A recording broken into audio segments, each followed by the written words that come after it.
Star Wars Indiana here with another episode of the Star Wars podcast.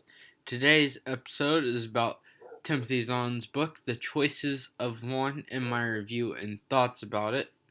There may be some spoilers of the book, so be careful when listening. Thank you. So, people I would recognize as main characters in this book would be Luke Skywalker, Mara Jade, Gilad Pellaeon, Derek Lerone, and Han Solo. Luke Skywalker is probably more of a minor major character, but the rest are definitely major characters, and there are a couple more you could probably classify as major characters, but they are probably more minor majors, like George Cardass, who is one of the points of views of the story, but his point of view only shows up a couple times, and in the end, in my mind, isn't that big a deal to the story, apart from knowing what's going on with Thrawn. So some minor characters are Thrawn, Nusva Esva, Brightwater, George Cardass, Bidor Firaz, and etc. There are many, obviously, minor characters because minor characters should occur throughout the story.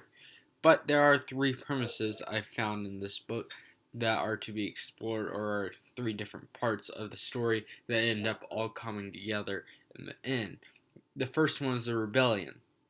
The rebellion has been offered caves in the world of Minor Poln in the outer system to use as a new base after the Battle of Yavin. So, obviously, this is occurring after Episode 4 in Star Wars. So, the rebellion needs a new base because the Empire knows where Yavin 4 is and could attack at any moment. The rebellion is searching for a new world to call home to the rebellion, or to hide the rebellion on, and Minor Poln seems to be a great candidate for this. So the rebellion sends an ambassador to explore these options. And Minor Poln was offered by Governor Firaz. The Poln system, made of both major and minor Poln, is out in the Outer Rim territory, and the Empire has not kept up its defenses in this region, making it very weak, and many refugees from the unknown regions are coming to the Poln system to hide away from a warlord known by the name of Nusva Esva. So, the rebellion sees this as a great hiding spot since it has many smugglers and the caves are deep and down under. So, the second one is based around the character Mara Jade, which at this moment is still the Emperor's hand of judgment, or however you want to put it, but she is the Emperor's hand, and the Emperor has given her a new job. Her job to kill Firaz for betrayal of the Empire. But the problem is, when she finds Firaz, she finds out Firaz has really been blackmailed by Nusva Esva, and Firaz wants her to help clear her name. To help clear his name, not her name. Anyways, point is, Mara Jade must either clear his name or kill him. So she goes for clearing the name option first because she believes him. And she has hired a group, not hired, but she has gotten a group of stormtroopers she's worked with before that left the Empire, do what they thought was good for the Empire, to help her out because she thought she would need their help in this situation. Furthermore, the third premise is the Empire. Nusva Esva has been tricking the Empire, or Thrawn, into a deadly battle that occurs at the end of the book at the Poln system, and and this is a threat to Thrawn in the outer rim, unknown regions, wild space, that area. And so Thrawn has been doing this in secret behind the average person in the Empire's back unknowingly, battling this guy, and Nuswa Esfa wants to bring it into the light, so to say. And so I think this book overall was interesting.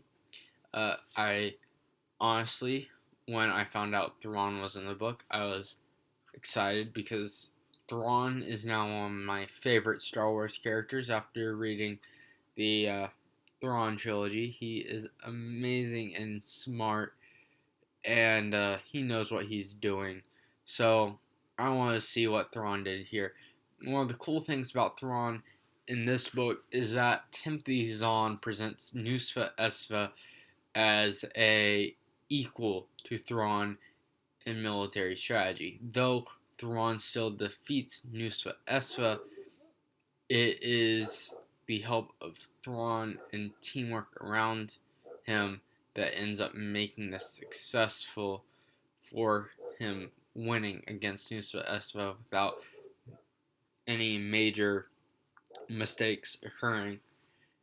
But the thought of there being an equal to Thrawn, or someone who is actually able to challenge him without being super secretive, like when he was assassinated, is really cool.